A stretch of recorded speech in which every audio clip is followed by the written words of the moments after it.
We have a really interesting topic today in this very first RE-FEM Talk session.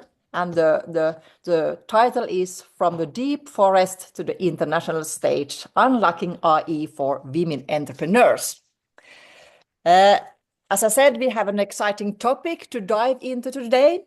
And during the project's activities and research, many women entrepreneurs expressed a strong interest in learning more about artificial intelligence, or IE.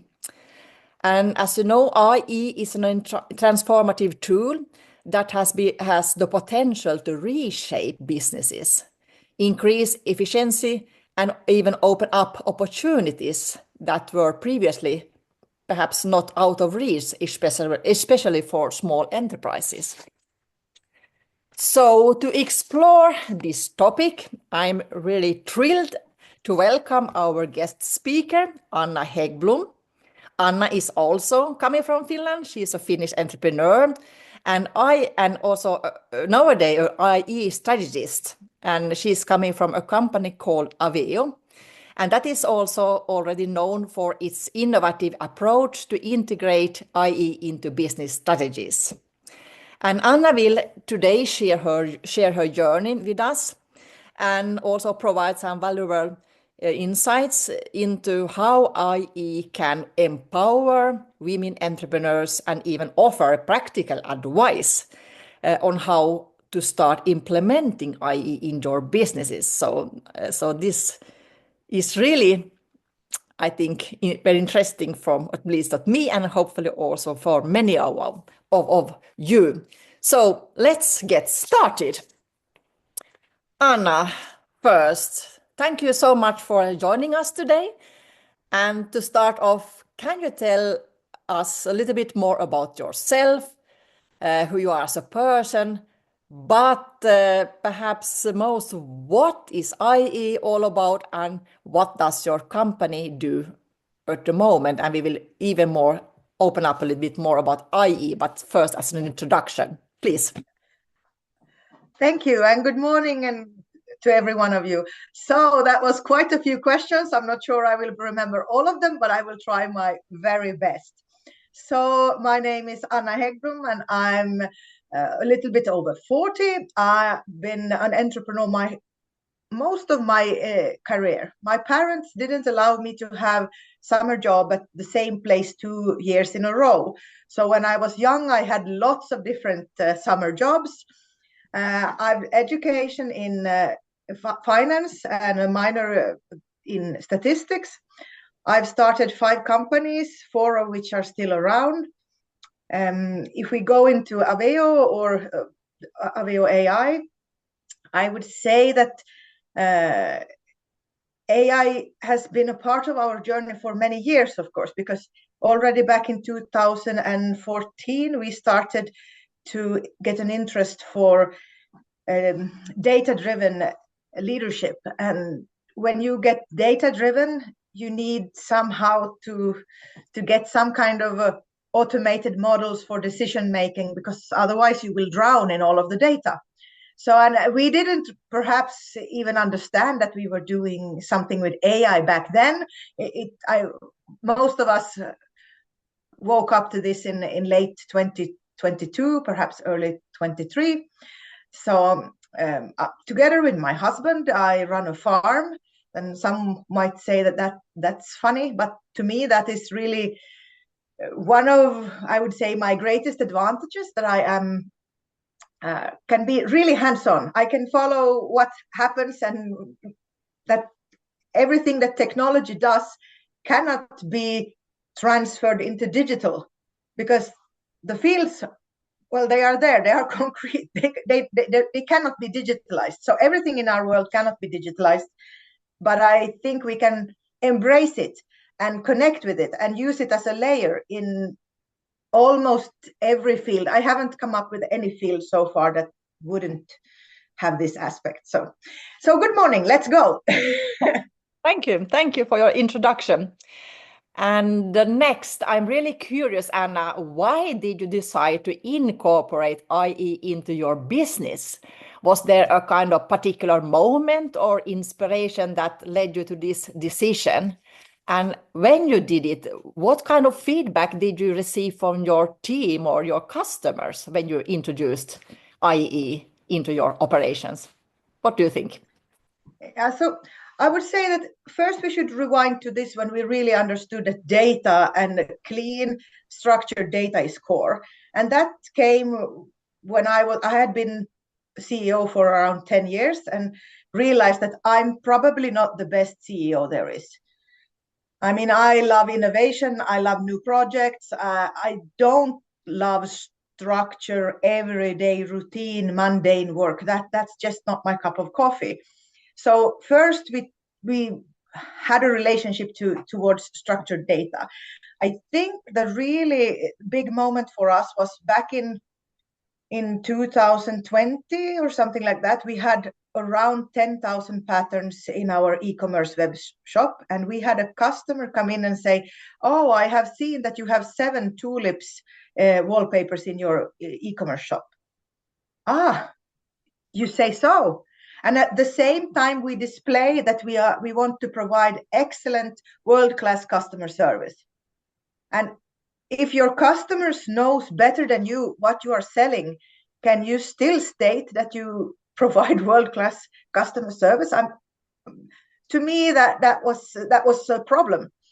And then I had a old colleague, a partner with the digitalization, and I started asking him that can we do something, and he said, well, maybe we could use pattern recognition, and I was like, oh well, maybe. And then we did our first API with Google Vision in order to analyze all the patterns of our wallpapers so that we could ask the data, how many tulips do we have in our wallpapers, or how many pinks or greens or boats, and that was really like a defining moment. Like when you got that, I mean, I've been in interior for 20 years, and Google Vision, it outscored me immediately. And when you realize that, then you understand, okay, so I've been focusing perhaps on the wrong things, because I mean, it will not win me in everything, but in this field, it scored higher than me. So then we realized that we need to investigate this so we can move people to areas where we can excel and leave AI to areas where AI excels. Interesting. I will go on with the next question I have here. From your perspective, why should other women entrepreneurs consider adopting a more IE-oriented approach in their business? What do you think? Is there a kind of specific challenge also, or misconceptions that women entrepreneurs perhaps can face when it comes to IE? And how do you think they can overcome these? What do you think? No, well, I would say that one misconception might be that it's very technical and that it's difficult, because I mean, AI, it's been in all the news lately everywhere, and of course there needs to be some discussion about what is under the hood, but really, how many of you that drive a car understand how the engine really works? I suspect that almost none of us.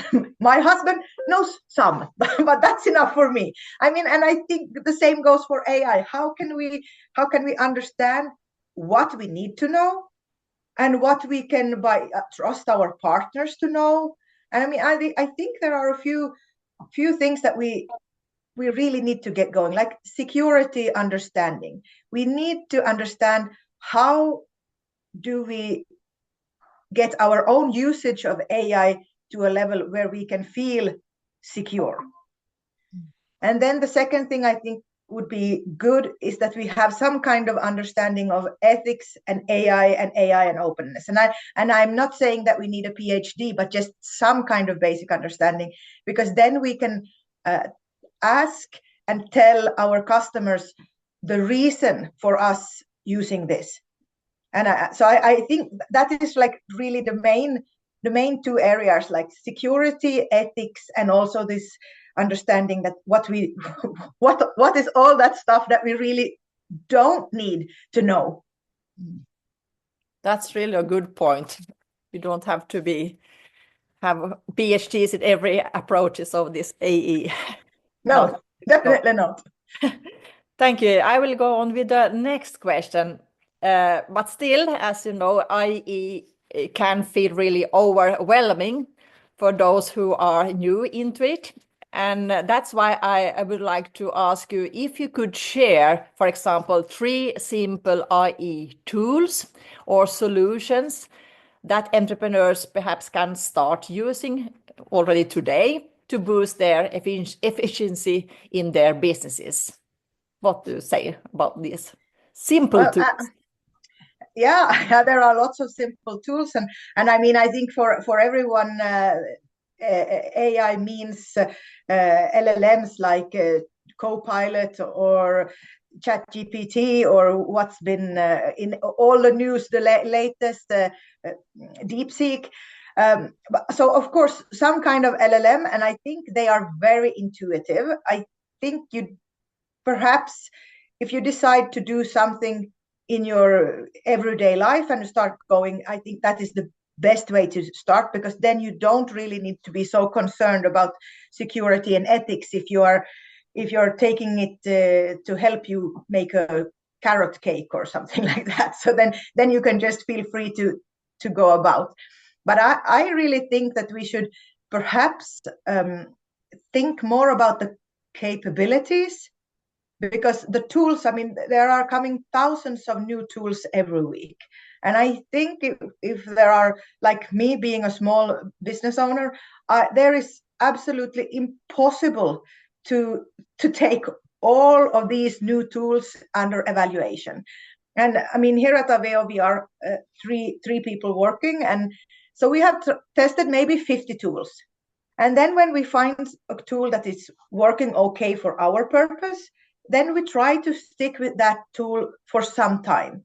Because I mean, of course, marketing is everywhere and people want you to, this is the best tool, and forget this tool is dead, now this tool is in. Please do not do that. That's a really crucial advice. Take something and follow it for a period of time for your own understanding to develop. So that's like some kind of LLM. I use ChatGPT. I like that one, but I mean, there are many different variations. Another thing that I really see can empower women, at least if we are in the Nordics, I can see that sentiment analysis is really crucial, and I believe it goes for other countries as well. Sentiment analysis, I mean, for example, when you have automatic meeting transcription, that you can do the analysis of the transcription, that what kind of sentiment was in this meeting. And for me personally, being quite a fast-paced leader, so I have had lots of advantages from sentiment analysis when I have colleagues that are not as extrovert as I am. So then the sentiment analysis really helps me to understand, okay, now my colleague expressed some worry, or she wanted to know more details about timetable, and me being an extrovert, perhaps I don't have time for those details when we are in a meeting and we just want to have this energy and, go to the next goal and so. And then when you come back to this transcription, you can get the evaluation. And being a talkative person, it also helps me to see how much of the air time did I take. And perhaps also the other way. I mean, I think there are women out there who should open their voice and their mouth more. Perhaps it can also tell them that, okay, my contribution was only 5%. Perhaps I should muster up some courage and talk a little bit more. So I think sentiment analysis, and I think we are only seeing the small beginnings, because I can see that organizations are still quite new. I mean, I know Ann-Sofi use a tool called Otter, and I use a tool called MeetGeek for transcription of meetings. And we were discussing this, both of us, that it's still new. for many people, it's still new. Okay, do you have an automatic meeting assistant? Yes, I do, but that is still new.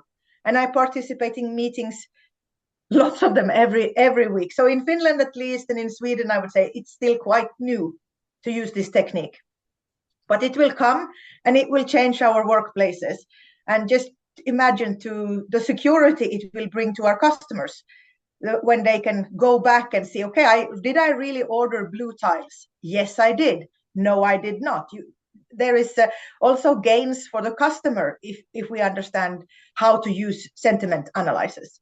So I could talk an hour about sentiment analysis, but we will leave it for now as time is precious. And I think that the third one I would take up is, for example, Canva or some other kind of visualization tool. I mean, there are lots of them, but visualization, I think for a picture tells you more than 1,000 words. And I think that the revolution it makes to visual material, digitalization in general, that will bring a huge change for soft values, because we know for a fact that numbers talk, but I also believe that pictures talk even more. So I think there's something very interesting going on when visualization becomes easier in every field. Thank you for your three very crucial advices. I'm looking also to try to keep up the time. So I'm thinking we are looking into the future a little bit, if it's okay. So looking ahead a little bit, how do you see RE evolving in the business world? And are there any upcoming trends or opportunities that even small business owners should be aware of? What do you think? Absolutely. Just a few weeks ago, I was having a discussion with a large, almost 20,000 employees. And he told me on which LLM they have based their internal chatbots. And to my surprise, we had used exactly the same model. I mean, we are 3 people. They are almost 20,000 listed on the stock exchange. So, I mean, that tells me that there is going to be, and there already is, a huge democratization taking place, because that as I have been around for a while, it's the first time that I have ever had the same foundation model or the same basis to build. I mean, of course, they have bigger resources and more data and whatever, but still, there is a democratization happening. If we look at trends, I believe that agents are a very big trend, and also very, very needed for smaller companies. And by agents, if there is someone in the audience who don't know, I will explain it a little bit. It's like you take an AI model and you add on a suit and you tell it, today you are going to be a customer service bot, and you give it all the customer service information you need for it to be able to handle customer service within your company or for your event or for whatever. And it remembers this information, and you don't sort of say have to start from the beginning. So agents, I think they will come, and we will see them in very many fields, and from farming to, you are a farmer and you go on the fields and you can ask your agent, what number is this field, or what crops did grow here last year, or how is the soil, to just customer service or marketing or finance or whatever. I think we will, in a few years' time, we will all have one or several own individualized agents. Then I think we will start seeing something happening to like old-fashioned, or how to say, old-fashioned places, like housing, for example. Like, what will happen to our housing? I've been waiting for a long time to see how we can really digitalize our homes and make them more secure. And I think in this field we will see a lot lots, or are seeing lots of advancements, or just in general AI within hardware. If it's glasses or a house or a home or a bed, I don't think it's that relevant. But I think that hardware and the combination of AI will bring about big change. Thank you for that. That's so really exciting. Shange, do we have any questions in the chat or comments that you would like to Not yet, but now I will take the time to encourage the attendees to ask questions in the chat. I can read it aloud, and then maybe Anna can give you answers for it. So please feel free to add any questions that you think of. Thank you. Until then, I think we can move on. Okay, yes, and I will ask Anna, is there something that you would like to perhaps say or comments or lift up that I haven't asked you about? This was only some introduction questions, but is there something that you really want to add, especially for when we are thinking about micro female entrepreneurs, especially? What do you think? Is there something? I think one thing that we haven't mentioned so much is that or at all, I would say, is the power of network. I think when we move into the era of AI, we also need to understand that we absolutely cannot do it all on our own, but that we can together we can go quite far, actually. And I think also that another thing that I see with the AI is the relevance of your own experience. And that is, if I'm allowed to continue on trends, I think that is something we will see, that AI brings us speed, and perhaps the older population lacks some of this speed, but on the contrary, they have more experience. And when we move forward, I believe that this life experience will be more valuable than the speed, because speed will be to some point we can replace lack of speed by using AI. So I think it's more crucial for the elderly population to really focus on understanding how they could get the maximum out of AI, not to fall behind, because I mean the young, they will get it in school and so on. But on the other hand, I think that the memories and all these experiences that the older population brings with them will be much more crucial. So these are two trends, I think, or at least I very much hope so, because I myself had a high-end CEO who got laid off when he was 62. And I mean, it was one of the smartest, he was a man, but one of the smartest men I have ever met. And he told me himself that it's a funny situation that once you feel you really know something and you can contribute, it's time to take off. So I think we will see that this will change. Thank you.